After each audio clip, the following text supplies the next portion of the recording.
I'd like to finish very quickly by talking about an upcoming fight featuring one of your previous opponents. Chimaev versus Diaz. Gerald, obviously you fought one of those guys. It never went your way, but what do you expect from that upcoming bout? What do you expect to see happen at UFC 279? I wouldn't have called that one much of a fight, but yeah. No, it could go a lot of different ways. I shouldn't say a lot, but it could go a couple different ways. If Khamzat decides to stand up with Nate for a little bit, I mean, he's got good power, so like he could put his lights out, obviously.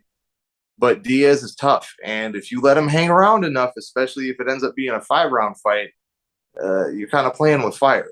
But that being said, if he's smart, I would think if he listens to his coaches, follows his game plan, especially because on the last fight, he had said or I'd seen that he had said in interviews that he didn't listen to his coaches that well, or he felt he hadn't, rather.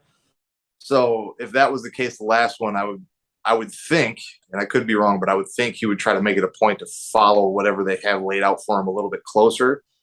And to me, that would be strike enough to find an opening and get a takedown, and then get to that, get him to a turtle position, because Diaz can play guard pretty well still. Not that I think that would be a great idea, but if Khamzat can put some hands on him, get a takedown and get to the back and either to that wrestle ride position or just take the back, I think he could make it a pretty easy night for himself.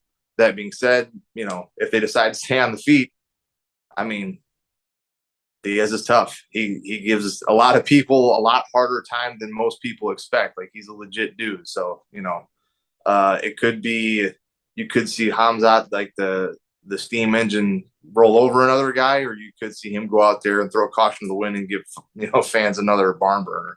Make sure to subscribe to the LowKick MMA YouTube channel for all the latest news, event previews, and interviews with some of the biggest stars in MMA.